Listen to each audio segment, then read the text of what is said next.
Now available, the Max Out Mindset Volleyball video series. 7 PowerPoint-driven sessions taught by Dr. Widman covering preparing your mind for battle, max out your mind, and max out your team. An actionable workbook with over 100 questions. Over 45 videos from some of the best athletes, coaches, teams, and leaders in the world. Numerous lessons from some of the best to coach or play in the NFL, NBA, WNBA, and the NCAA to help validate all the Max Out Mindset principles. For more info, visit maxoutmindset.com.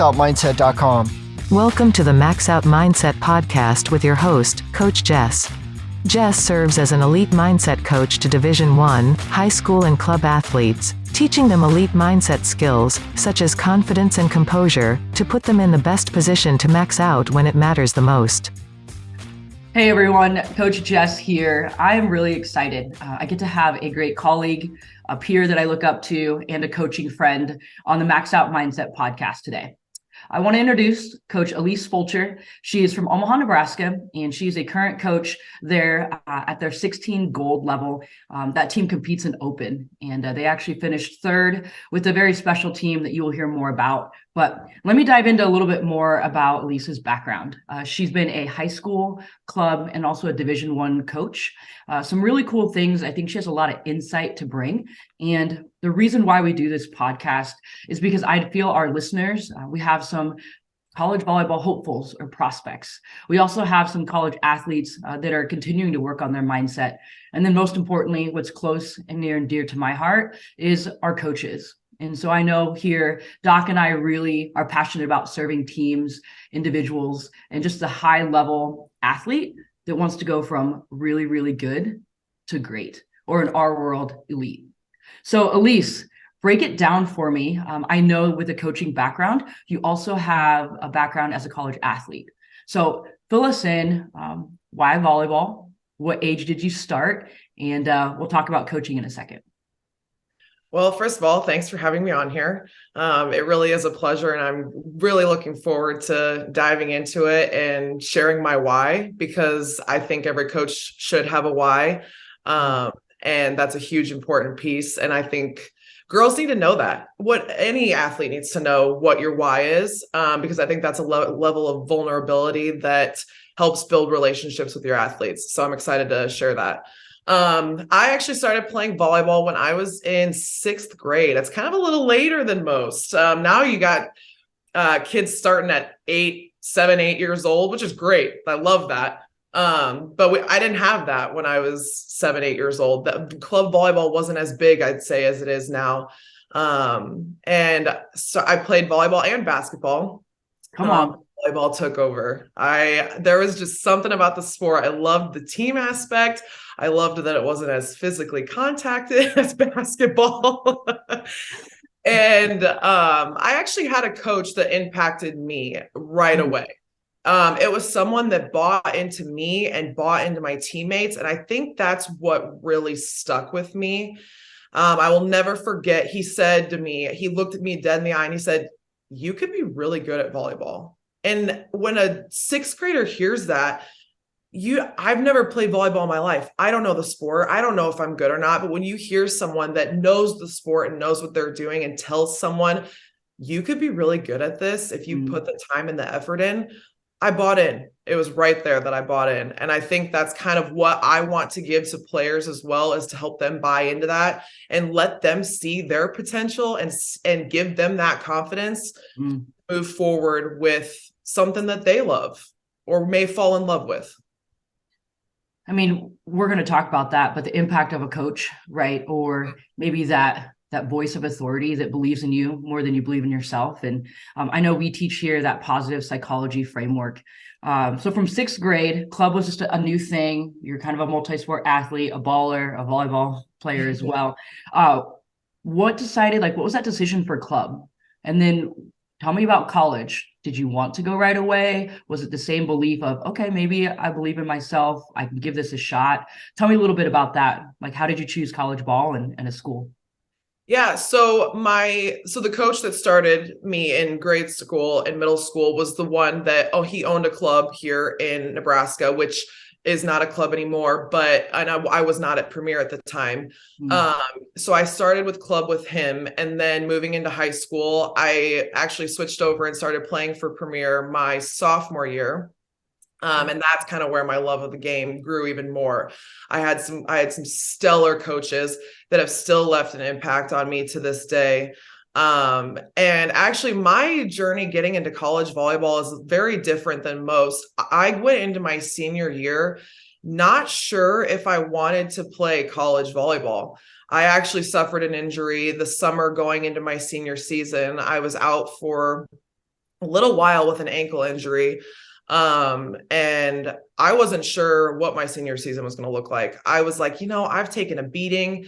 I've taken a physical, a mental beating. I don't really know if this is something that I want to pursue. Maybe I just want to go and enjoy the college experience and be a student and just live life.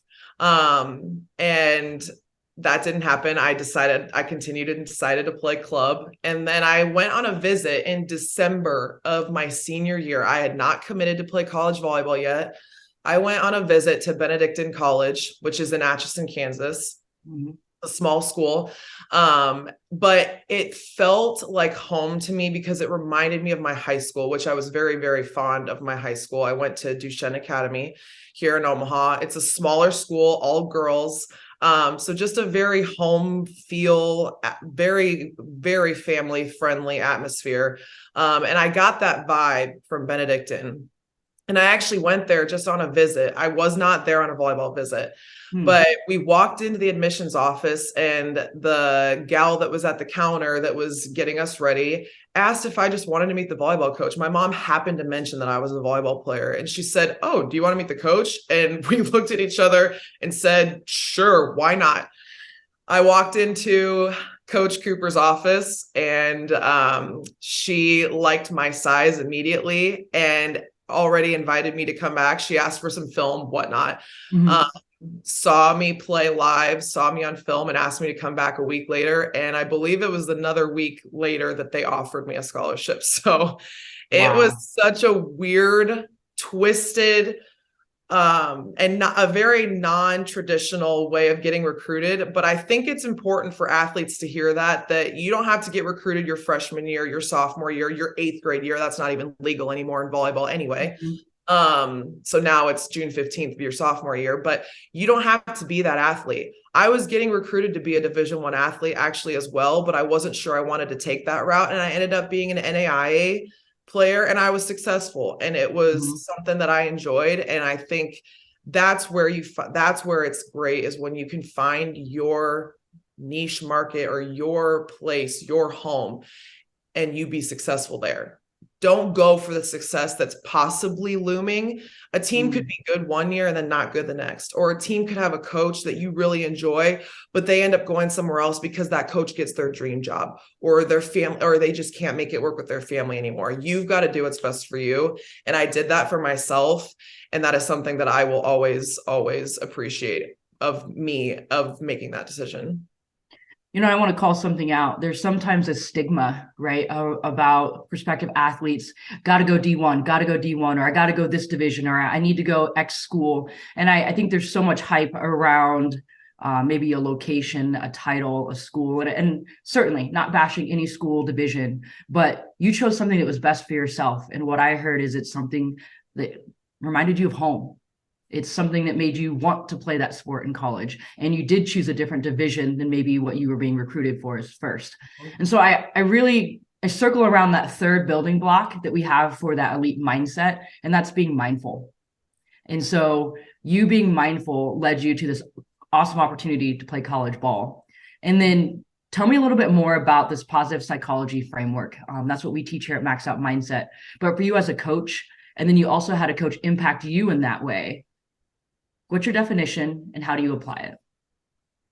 Gosh, I've never really realized how impactful positive psychology can be until, like you said, you get a coach that either does it or doesn't do it. That can make a big impact. I've had all sorts of coaches. I've had coaches that were great in the positive psychology mindset side of things. And I've had coaches that coached out of fear, that were fear-based coaching. I did not do well with the fear-based coaching personally. There are athletes out there that do. I personally did not. And I have learned from that. And I've always tried to stay true to myself and, okay, that doesn't work for me. I know that doesn't work for others. So why I'm going to try and coach the way I would want to be coached. And I know that can be hard because if I was a fear-based player, maybe I'd be a fear-based coach, but I've seen success in creating relationships, true, genuine relationships with your athletes, not that stigma, as we say, of I'm coach, I'm only coach. I don't want you to talk to me outside of this. I don't want you to, it's not that I'm trying to be their friend, but I want them to have a relationship with me so they can trust me, so that they believe in me, so that they know I believe in them, because that's when you see the magic. That's where and they buy into the psychology of what I believe in and what I'm trying to teach them. Coaching is teaching, right? We're not here. Yes, I'm here to teach them how to win, to teach them how to be successful, to teach them how to play volleyball, strategically, fundamentally. Yes, that is my job, to do those things. But it's much bigger than that. I want to see them grow as individuals. I want to see these young women who come in as little 16-year-olds. And what's crazy is they're not all little anymore. They're all, over 6 feet tall, and they're whatever, can pound the ball at the 10-foot line. But I want to see them grow, not only in their sport, but in their day-to-day life. I care more about them as human beings than I do as volleyball players. And that's, I think, where the positive psychology comes into play, because if my athletes know that about me, that I care about them outside of the court more or just as much as on the court, they're going to buy in. And so to me, that's the biggest piece of positive psychology, is not coaching out of fear, but out of love, and showing them that, hey, I'm bought into you. Now, can you buy into me and trust that this is going to be a tough process, but it's a process nonetheless, and it's going to pay off. I mean, there's just a lot to unpack there, which I'm really excited in a good way, because oftentimes I know we get to talk to coaches all day long. And so now it's fun for us to be able to showcase some of our guests, and you get to hear the real raw conversations that you and I have probably on a day-to-day basis. One of the legend coaches there in basketball, John Wooden, he has this quote of young people need models, not critics. And so it just sounds to me that you are modeling a positive psychology and a positive framework to coach. You're modeling what vulnerability looks like. You are modeling what it's like to buy in to the process of believing in your athletes. In that exchange, right, that they would do that too. I want to take us back. And so I'm going to ask you to kind of rewind for me, beginning of last year's season with your 16 gold team there at Premier. Obviously tryouts, it's all roses, daisies, everybody made a team. You're starting to get into local tournaments, and then you have some big qualifiers or maybe a big showcase. Fill me in on the team, the beginning of last year's team. Fill me in on a moment when you experienced really great struggle. How did you overcome it, and what was the result? Gosh, last year, I feel like a whirlwind is the best way to describe that, but a great one. I've learned a lot. And I think it was because of how much we struggled and how much adversity we had to push through that I was able to learn a lot. But in the past couple of seasons before that, we've had success. Athletes stayed safe. There was a couple injuries here and there. But yeah, so last year we get to tryouts. We choose 11 players. Okay. I'm feeling confident about that. We go into a couple practices. We have an athlete suffer a pretty big injury, starting outside. And I'm like, okay, that's a little bit of a hit, but we can bounce back. We'll push through. First local tournament comes around. I lose my other outside. She tears her ACL. And so now I'm down 2 outsides. So I have to do some maneuvering around. I've got some new athletes that are new to the club. I've got some people in places that I wasn't expecting them to play in. So I'm thinking to myself, all right, in that moment, it's kind of a fight or flight situation. You've got two choices. You're either going to keep fighting or you're going to stay down on the ground. And that's just the beginning of it. So I lose another athlete. Fine. All right. We make it through the next day, or we make it through the rest of that day. And then we're practicing. We come around right before Triple Crown. So the first two injuries happened within about beginning of January. Okay. Then we come to Triple Crown and I lose another athlete. She has a stress fracture in her foot and she has to sit out for a month. So I found that out maybe about 2 or 3 weeks before Triple Crown. Found out she couldn't play for Triple Crown. So now I'm down 3 athletes. And at this point, of course, I'm concerned about our level of play, but I'm more concerned about my other athletes. Like, I'm now down to 8 players. That's tough when you get to a 3-day tournament and I only have 8 bodies out there. There's wear and tear, there's fatigue, there's potential of injury because I've got players playing in places that they shouldn't be or that they don't normally play in. So now I'm concerned about them as individuals, not necessarily just our success. Success to me wasn't the concern there. Yes, of course, as a coach, you want to win. But I'm now concerned of, okay, can I field a team that's healthy enough to play? So I ended up having to pull up a 15s player up with our 16s team to play for Triple Crown.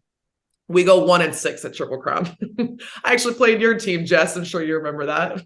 You beat us in 3. So let's pause here. Did you plan for this? No, of course not. Yeah. Did you have any control over this? Oh. Okay. Just checking. Down to 8, pulled up a 15s kid. NIT, for those listeners that are not sure what that is, it's a showcase invite-only tournament there held in Kansas City. You have the best of the best, top-notch clubs, athletes. It's just a feel of a qualifier.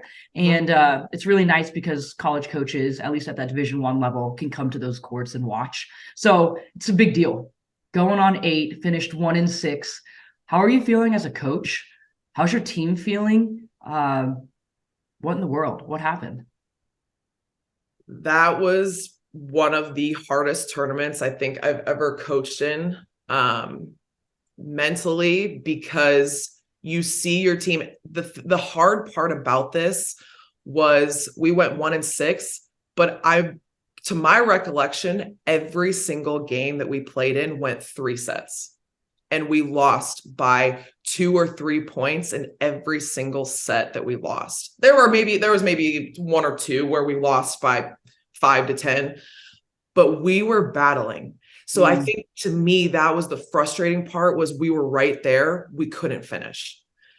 So at that point, I'm like, all right, this isn't, I'm missing. And as a coach, you can't sit there and think, gosh, what if I had so-and-so, or what if I was full strength? What would we be like? That does me a disservice. That does my team a disservice, because you're playing the game of what ifs. That's a dangerous game to play as a coach, because like you said, I wasn't in control. So if I'm in an uncontrollable situation, I then go back to, okay, what am I portraying to my athletes right now? Am I showing a scared, timid coach? Am I showing to them that I don't know if we can do this? Am I telling them, am I making excuses for ourselves because we're down 3 of our normal, starting athletes? What am I showing them? What is my body language? What is my verbal communication to them? And I think for any coach in that situation wants to be negative. They want to be hard on them. They want to, slump your shoulders and look down and be like, gosh, why can't we finish? Why can't we win? Play in the game of what ifs. Gosh, if I had so-and-so, maybe we would be winning this, or maybe we'd be in this spot. But I chose not to. I chose to fight with them.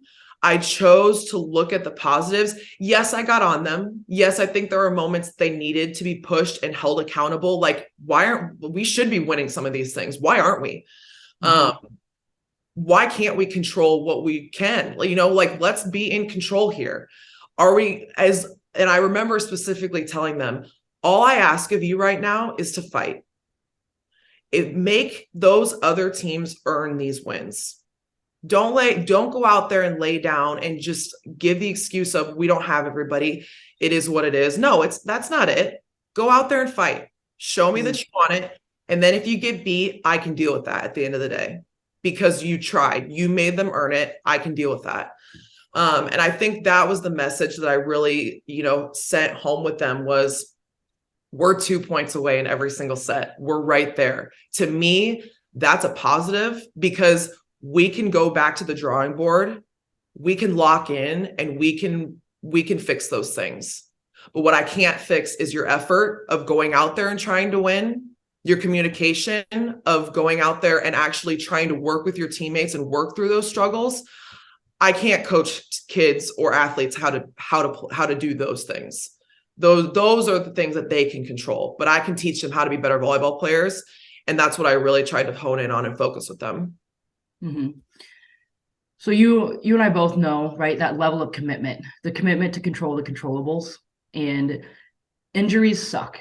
Just being straightforward as a coach, as an athlete, as a team, it's hard all the way around. And it asks you to work that resilience, that grit muscle. Where were you surprised from your team when they had to go through those moments of making the other team earn it, losing by 2, regrouping again to battle another 3-set match with some of the best in the nation? What did your team learn coming out of Triple Crown, especially using that grit and resilience muscle? What happened after this? So I don't think I saw what they learned until we got to Northern Lights. What's that timeline? So Triple Crown was President's Day weekend in February. So middle to end of February. And then, Northern Lights was the middle of March. So about a month later. So you think we're done here. We're not. We go down 3 players. I send that 15th player. I let her go back with her team. I actually keep her, I think, for another weekend. We do another local tournament with the player that came up and helped us out, which still forever grateful for that. And it is the day before Northern Lights. I get a call from a parent that her daughter broke her arm in a track practice. So now my starting right side had broken her arm in 2 places. And she had to go in and have surgery. She was going to be unable to play at Northern Lights. And this is the day before we leave. So I have very little time to figure out what we're going to do. I immediately get on the phone with our director of player development, Shannon Smolinski, and I explained to her what's going on. And because at this point, now I'm down to 7. That's very, very scary. Again, not from a success level, but from a healthy standpoint of I do not want to hurt another player. Mm-hmm. I don't want to get to a point where we have to end our season here. Like in the month of March, which for those that know volleyball, club volleyball, if you're playing for championships, you're playing up until July. So we've got a long season still ahead of us. So I'm able actually to pull up another player from our second 16s team. Mm-hmm. She was a player that played with them last year, she played with them in the 15th season. So she knew them. She went to high school with some of them. It was a no-brainer. She was a great fit for the team. Great athlete, super positive outlook on everything. Again, super grateful that she chose to play with us as well, because she could have easily said no. Mm-hmm. So we go in, and again, I'm wondering, any coach would, are we going to have a repeat of Triple Crown? Is this just going to be another, blow to the ego? Like, is this just going to be another gut punch? We come out of day 1, guns a-blazing. We go 3-0. We don't even drop a set. I'm thinking, okay, all right, maybe we have made some progress here. Maybe we're learning something. I don't want to get my hopes up yet, mm-hmm. but we're positive. We're looking at this in a positive mindset. They're playing some good volleyball. Again, we don't drop a set, and we're playing good teams. So we go 3-0 on day 1. Second day comes around. We've got a bit of some tougher teams in there. Again, we're playing an open. Every team's difficult at that point. You don't really have a game off. Second day comes around. We are in pool play. We go 2-1 in pool play, lose to a great TAV team. Can't complain about that. We make it into gold because of that. Because of going 2-1, we make it into gold. I'm like, all right, here we go. So for open, we had the morning wave.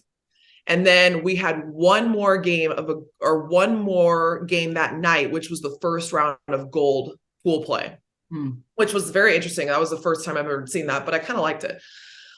So we had a match at 6 p.m. maybe. And we played a tough KC Power team. We come out, we beat that 2-0 straight sets. I'm like, all right, we win our first match in gold. Let's go. Comes down to third day. We lose our first match to A5.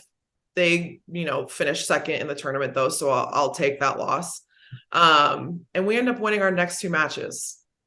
Wow. The match after A5 was Houston Skyline. We win in the third set, 17-15 on a stuff block. I will never forget it.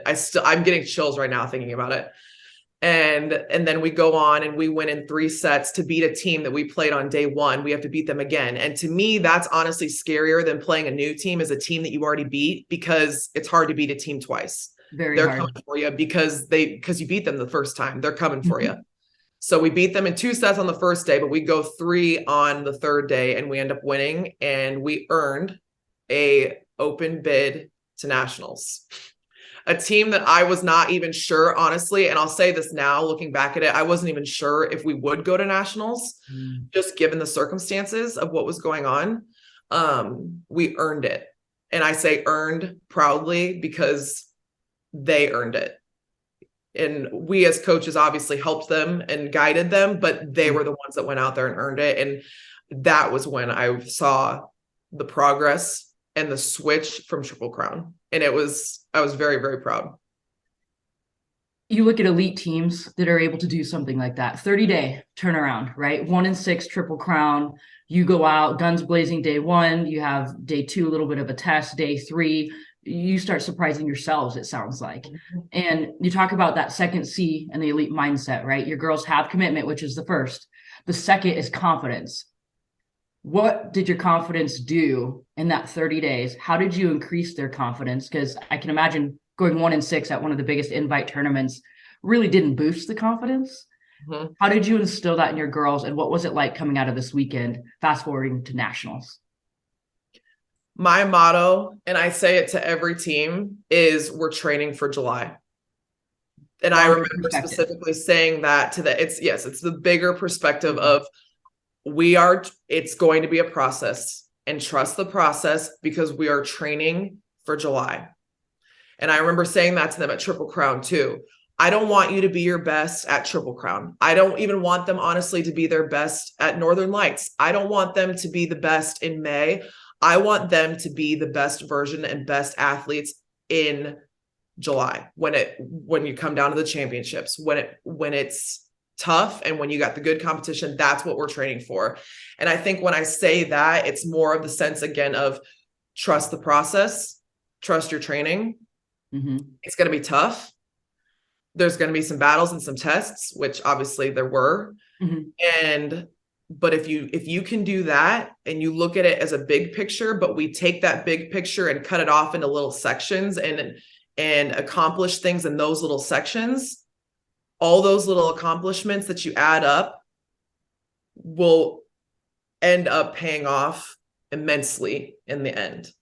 And again, it still came down to, and I made sure that myself and my 2 assistant coaches were on board with this, of it's almost like a monkey see, monkey do. If they see us confident and standing tall with our shoulders up, our chin up, and attacking everything with a purpose and going in there and saying, we're going to control what we can. Whatever happens is going to happen. But if we can control what we can, good things are going to happen. If we attack it like that, they're going to do the same.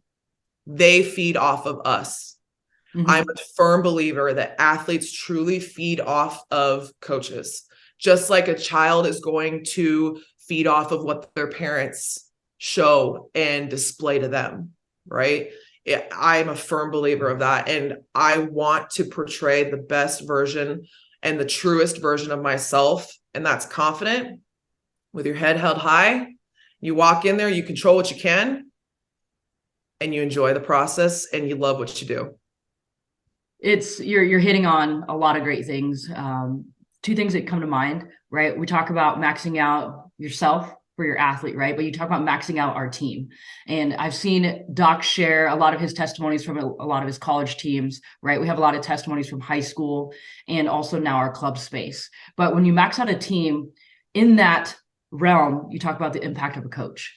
And then you dive into body language for a coach. You talk about the adaptability for coaches. And sometimes the coaches are MVPs, but we forget to talk about them. We forget to know that you're adapting, that you're changing, that you're learning to model, or you're owning what you already know and still staying the course when everything in your atmosphere is challenging you.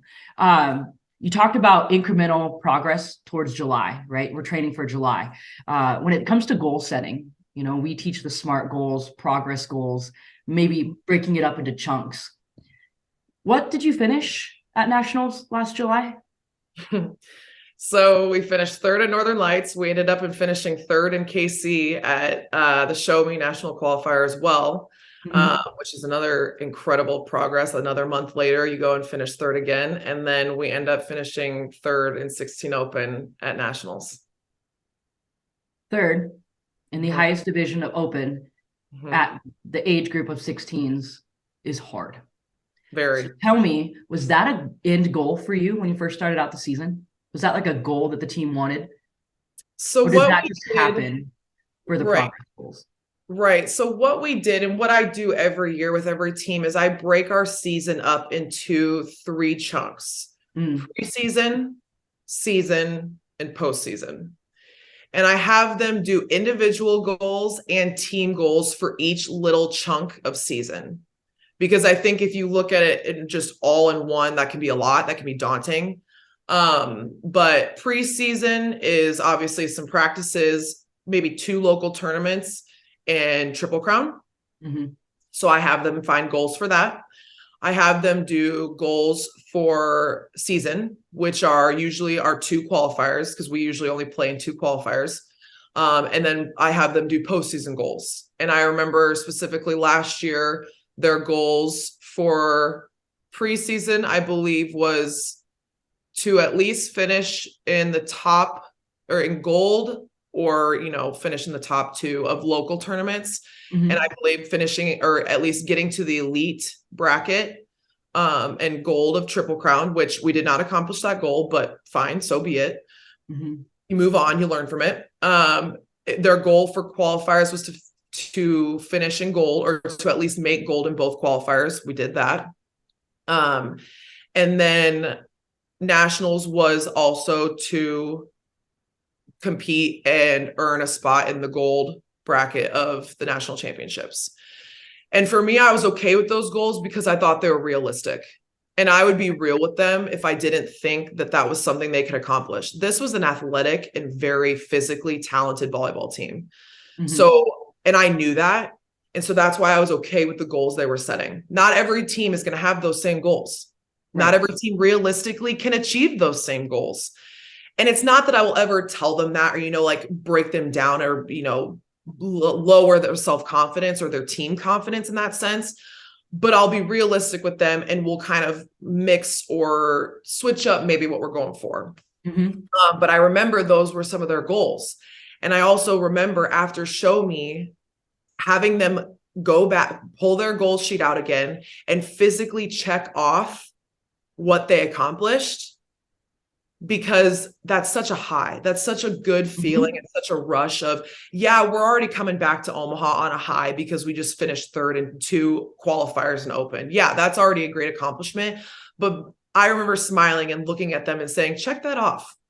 That's a big thing. That's a big deal. And I don't want them to underplay that. I don't want them to think that, it's not ever guaranteed. Just because we're the top team at our club doesn't mean we're always going to earn an open bid. That's not guaranteed. So I wanted them to feel that they earned it, that was something that they accomplished. And I wanted them to be proud of themselves. But then we went back to the drawing board and, got back to work.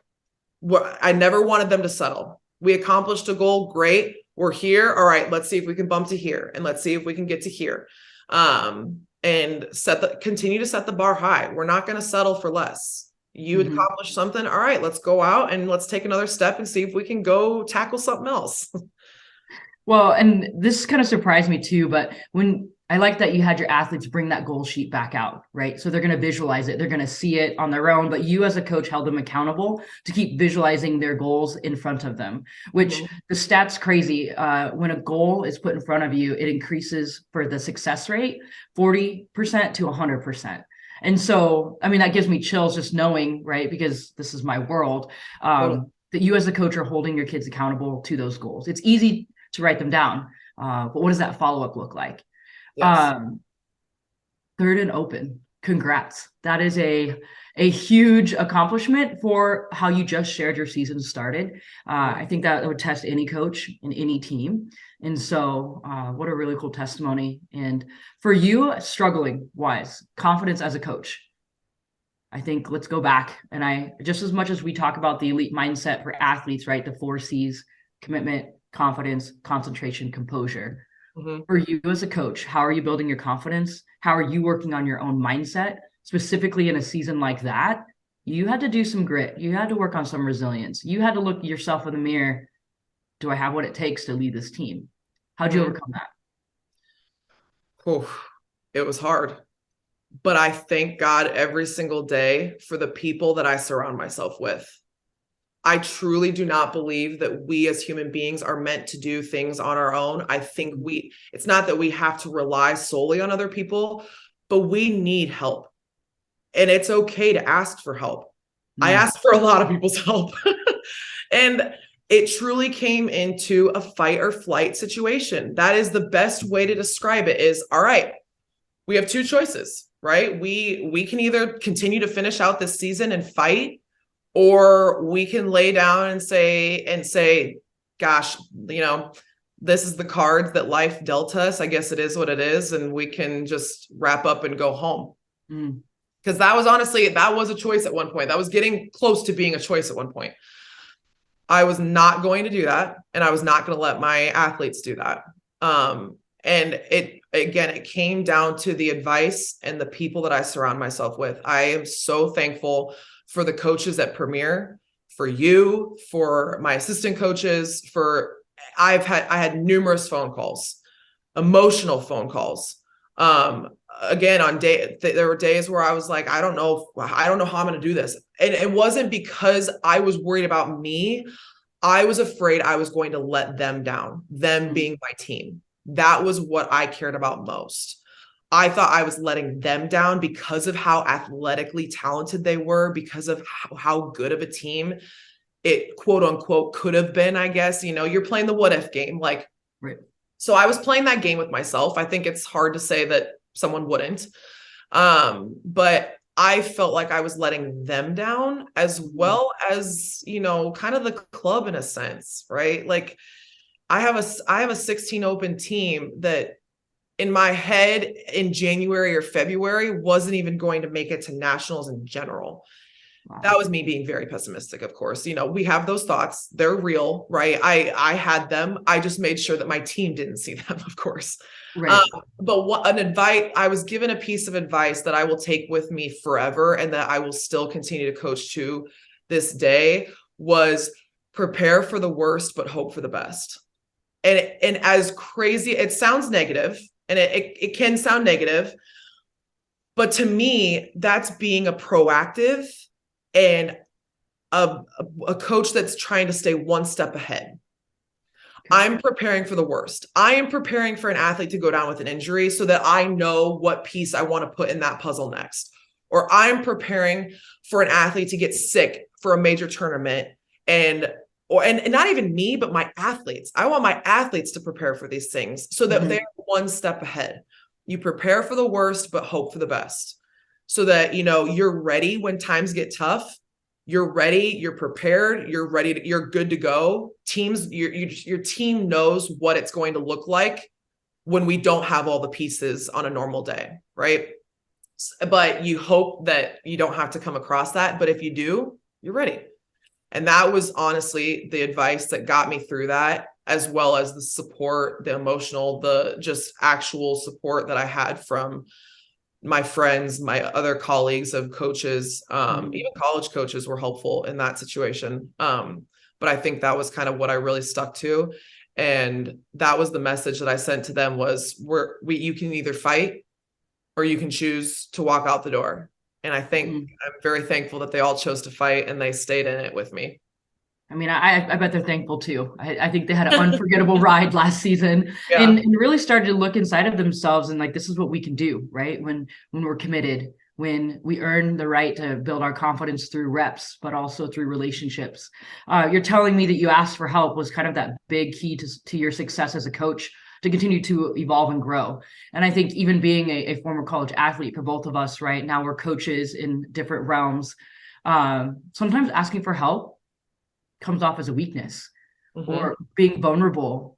Like, oh, we can be vulnerable. Like I have to ask for help. And so it's really cool because in my mind, in our world, you're an elite coach. You're producing elite teams. You're bringing out and sharing with the nation, right? You have some girls are now in college that will someday maybe go on to pro, or maybe if it's not volleyball, they'll be really awesome elite moms, right? Or elite business women. And I just think you being an elite coach, your adaptability and your focus and your intention to be authentic with your athletes is huge. I know I don't say a lot of positive things about you just because we always like to give each other trouble, but that's how we stay humble. That's how we grow. And so you have actually worked with Max Out Mindset with high school, club, and college in different realms. Why do you trust and believe in mindset training? And then I want to know your definition of what it means to max out. Okay. The biggest piece to this is going back to, us as coaches, and like you talking about asking for help. It is okay to ask for help, but it's also, I would say, true and consistent in everything I did. And I think that was the biggest thing. We don't have to know it all. We don't have to have all the answers. I don't consider myself to be, the best coach out there. But what I do pride myself on is being consistent in my day-to-day, and my athletes see that consistency. They know what to expect, and they're able to perform under those circumstances because I'm consistent. They know what they're going to get of me, so they're comfortable and they're able to trust me. And I think that's a huge nugget that for any coach out there is you don't have to be the best. It's okay to ask for help. As long as you're consistent with what you do and you hold them to a high standard, you're going to see great things. And that was something that I learned with Doc as well. Like you said, I first met Doc and started working with him at Marion High School. Okay. Some of this, it was truly inspiring and so cool for me to see how bought in the athletes were. It was like it was this whole new world for them. And it was kind of a whole new world for me, that I was like, okay, maybe this is legit. Not that I ever questioned his legitimacy, but I was like, okay, maybe there is more to this than I realized. He was preparing them for, the good situations, but also the tough situations. He was preparing them for, what does it look like when you're successful? What does success look like? But what does failure look like? To me, I'm a gritty coach. I like the gritty things. So to me, I like to see when they plan for failure and how they can adapt and overcome in that situation, in the failure situations. Because if they can fail in the gritty and come out and be successful, that's kind of my definition of maxing out. Honestly, that kind of goes right into my definition of, like I said, I'm all about the gritty moments, because that's when it gets real and that's when you see who your fighters are. So, athletes always work on mentally and physical, that mental and physical game, but I see them maxing out in the situations that they may not have necessarily expected or hoped for. I see them maxing out in those moments of, plan for the worst, but hope for the best. In those worst moments, when they come out of that, you always hear of athletes preparing for the national championship or for a state title. But what about the game leading up to the state title where you're supposed to win, but the team on the other side gives you a run for your money? How do you bounce back? Are you maxing out in those moments, or are you maxing out on the big stage? I like to see kids max out when the lights aren't shining. Yes, of course, you want them to max out when the lights are shining too, but I think they will max out when the lights are shining when they're off. When you don't care who's in the stands, when the crowd's quiet, when everything should be going your way, right? Mm-hmm. A lot of times that's when you see slip ups or hiccups in the road. And I love those moments. I thrive on those moments because you see a true test of your fighters, of who's going to be with you at the end of the day. And it comes with consistency. So if you're consistent in your training, you're consistent what you do off the court and on the court, you'll take care of those small moments and you can max out in those moments. And then you max out in the big moments. Consistency. That is so key. Mm-hmm. Again, you're modeling consistency, and that's probably what I would expect to see from your team out on that court is they understand what that consistency is because they have that in you and your coaching staff to model. I think one of the cool things too, when you max out, sometimes we don't always think we're always at that high moments, like you said, what happens when it all goes according to plan. And so what happens when your world gets rocked? You get a gut punch. I mean, I just look back to last season and I'm like, wow, you just really showed us, how to really get through that, and it takes a special coach. It takes a special group of athletes to buy in. And you talk about that level of vulnerability. Doc has shared a lot of college teams, even some of his high school teams, right, that have endured adversity, had to learn how to be gritty. And then what does that look like, right, on that big stage when you actually do get that goal? Mm-hmm. What happens when you don't get a goal? What happens when you do everything right, everything with the best intention, and you still don't get your goal? How do you deal with that as a coach? How do you continue to build confidence, right? Dealing with athletes all day long, I just want to be better with my confidence. I wish I was more confident in myself. Or how do you build confidence, coach? How would you answer that? I truly believe it's with your actions. And your words, of course. I'm not going to go out there and verbally degrade a player, but the way I coach is I always tell them I'm never going to yell at you or berate you for a physical mistake. Because that's what I'm here for. That's my job, is to help and teach you how to fix those mistakes. Where you're going to frustrate me and where I'm going to probably get on you is if it's those controllables that you let go of. If you choose not to communicate to the person next to you and a ball drops, if you choose to let a ball drop 10 feet in front of you without your body on the floor, if you choose to walk to the sub zone in volleyball, if you choose to walk up for a substitution instead of hustling, if you choose to walk in practice, if you choose to dilly-dally in between drink breaks, to me, that's where I'm going to get on you. That's where you're going to make me mad, because you're choosing not to be elite. You're making a choice of, I'm okay settling for less. I'm okay walking in between drills. I'm okay being quiet on the court, and because I know coach isn't going to yell at me for making a physical mistake. Yeah, I'm not going to get on you for that, but I'm going to get on you for the little things that you can control. So athletes knowing that and seeing, again, that level of consistency of I'm holding them to that high standard, but again, I'm showing them and I'm verbalizing to them that I'm confident in my ability to train you, and I'm confident in your ability to trust me. And it's not going to be pretty at first, but it's going to come. Mm-hmm. Trust the process. I live by that motto because athletes understand. So, if we're not winning those games, a call doesn't go our way. Sometimes we can't control that. Mm-hmm. If you did everything in your power to control what you could and a team still beat you, that means that team earned it.